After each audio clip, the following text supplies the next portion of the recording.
Pastor Josh here. We are reading Acts chapter 3, verses 1 through 22, and God is indeed powerful. We see this in the famous story of Moses meeting with God at the burning bush.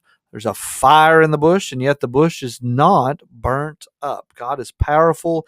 All of his being is sustained by himself. He is the only self-sufficient being. There's nothing else, there's no one else that derives its own power from itself. God is it. You need something else to keep you going. Everything else in this world needs something to keep it going. It is only God that has his own power source, his own sufficiency is in himself. He needs nothing else. We see that clearly in the burning bush passage. And so Moses is having his wonderful encounter with God. This is his first encounter with God, and it is indeed a powerful one, and it is a elementary lesson for all of us. So let us run into it today. Now, Moses was keeping the flock of his father-in-law, Jethro. So we see name change here. Jethro's name in the previous chapter was Reuel. It's Jethro here. So those two names are going to be interchangeable. Jethro, Moses' father-in-law, is sometimes named Jethro, sometimes Reuel. Depends on where you're at. It's actually Hobab in the book of Numbers as well. So three names given to Moses' father-in-law. He's the priest of Midian, so he's a religious man, and he led his flock to the west side of the wilderness and came to Horeb, the mountain of God. This Horeb is going to be the same as Mount Sinai. Again, two names for the same place. Horeb and Sinai. Both of these mountains are the same mountain. So when God appears to Moses in the burning bush, it is on Mount Sinai, the same place that God will give the Ten Commandments to the Israelites.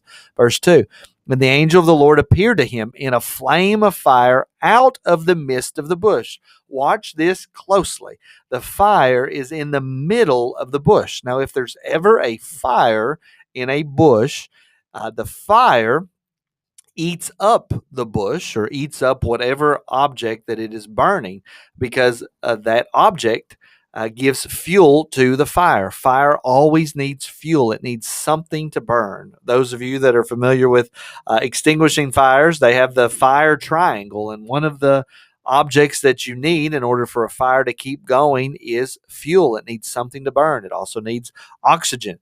It also needs fuel. And so this bush is burning, and yet it is not using up any fuel. A flame came out of the midst of the bush. He looked, and behold, the bush was burning, yet it was not consumed. Again, showing that God is self-sufficient. He needs nothing. He needs nothing to keep going. He's in the bush. He's a part of the bush, if you will. He is in the midst of his creation, but his creation does not keep him going. No, it's the other way around. God keeps us going. So that is an attitude we need to adopt. God needs nothing to keep on going. Verse 3, and Moses said, I will turn aside to see this great sight. Why the bush is not burnt? This is weird. Why is this bush not burning? And yet there's a fire there. When the Lord saw that he turned aside to see, God called to him out of the bush, Moses, Moses. And he said, here I am. What a great example for us to follow, is to always respond to the Lord with, here I am. I'm willing to listen to you. This is Moses' first encounter with God. So he doesn't exactly know who he's talking to, but this is a good way for us to respond to the Lord. Here I am. Then he said, do not come near. Take your sandals off your feet. I have this as a command for us to obey. Not that you need to take off your shoes when you worship the Lord, but that you should be respectful when you come into the Lord's presence. That when you pray, you should prepare your heart and realize the holiness and the grandeur and the power of the person that you're getting ready to talk to, that you're getting ready to read about, to show respect for our great Lord. For the place on which you are standing is holy ground. And he said, I am the God of your father, the God of Abraham, the God of Isaac, and the God of Jacob. And Moses hid his face, for he was afraid to look at God. This is the same Moses that later on will begin to talk to the Lord face to face. So he's hiding his face here, but we know the relationship is going to change where Moses is able to look on the face of God. In fact, this relationship that Moses has with God ends up changing his face. It begins glowing with all the glory of the Lord. Then the Lord said, I have surely seen the affliction of my people who are in Egypt, and have heard their cry because of their taskmasters. An attitude for us to adopt is that God is always seeing what's going on. He always hears what's going on. He knows everything.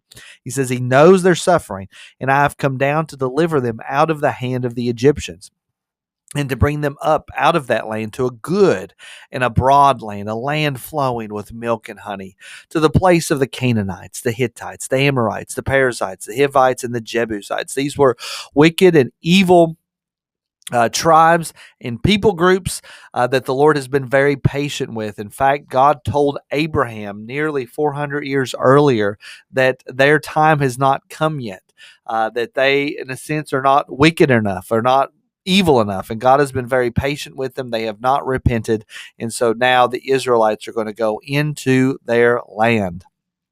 And now, behold, the cry of the people of Israel has come to me, and I've also seen the oppression with which the Egyptians oppress them. Come, I will send you to Pharaoh. I'm going to use you, Moses, that you may bring my people, the children of Israel, out of Egypt. But Moses said to God, who am I that I should go to Pharaoh? I'm not an anybody. Why should I be able to go to Pharaoh? Why should I go to Pharaoh and bring the children of Israel out of Egypt? You've got the wrong phone number, God. You need to be asking somebody else. Verse 12, he said, but I will be with you, and this shall be the sign for you that I have sent you. When you have brought the people out of Egypt, you shall serve God on this mountain. Mount Horeb, Mount Sinai are the same place. Then Moses said to God, he's already said, who am I? And God says, don't worry, I'm going to be with you. Then Moses said to God, if I come to the people of Israel and say to them, the God of your fathers has sent me to you, they'll ask me, what's his name? What shall I tell them? How am I going to tell them what your name is? Verse 14, God said to Moses, I am who I am. Again, an attitude for us to adopt. God is self-existent. He is so powerful. It's even in his name, Jehovah. It's in his name, Yahweh. I am who I am. He exists. And that's all you need to know, Moses. So you see, even the whole picture of the fire in the bush that's not actually burning the bush, the idea of God's self-existence, he doesn't need anything, is also a picture of his name. He is who he is. He exists, and he causes himself to exist. Nothing else. He is not contingent on anything else. Nothing else keeps him going. And he said, say to this people of Israel, I am has sent me to you, the one that exists. God also said to Moses, say to this people of Israel, the Lord, the God of your fathers, the God of Abraham, the God of Isaac, and the God of Jacob has sent me to you. This is my name forever, and thus I am to be remembered throughout all generations. Go and gather the elders of Israel together and say to them, the Lord, the God of your fathers, the God of Abraham, of Isaac, of Jacob, the one that made these great promises about the promised land, has appeared to me, saying, I have observed you in what has been done to you in Egypt, and I promise that I will bring you up out of the affliction of Egypt, again to the land of the Canaanites, the Hittites, the Amorites, the Perizzites, the Hivites, and the Jebusites, a land flowing with milk and honey. And they will listen to your voice, and you and the elders of Israel shall go to the king of Egypt and say to him, the Lord, again, this word Lord is Yahweh, Jehovah, I am.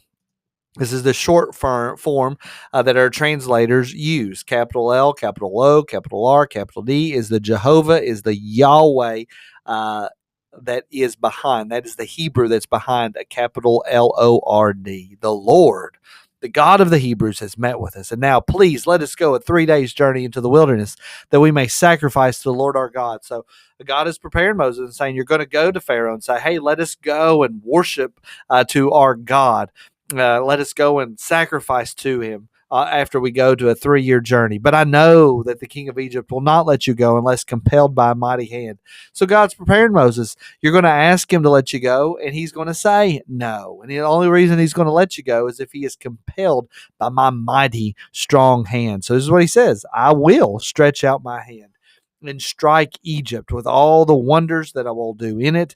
After that, he will let you go. So there's a promise. God will stretch out his hand God stretched his hand out for the Israelites, and he's going to stretch out his hand for you. He is going to move. How and exactly what does that look like? We don't know, but the promise that we can embrace is that God will indeed move and stretch out his hand in your life and show himself powerful. Verse 21, and I will give this people favor in the sight of the Egyptians. And when you go, you shall not go empty, but each woman shall ask of her neighbor, and any woman who lives in her house, for silver and gold jewelry and for clothing. You shall put them on your sons and your daughters, so shall you plunder the Egyptians. And so God is saying, not only are you going to be dismissed and allowed to leave Egypt, but actually your women, your mothers and your children and your daughters are going to ask the Egyptians for silver and gold and clothing, and they're going to give them to you.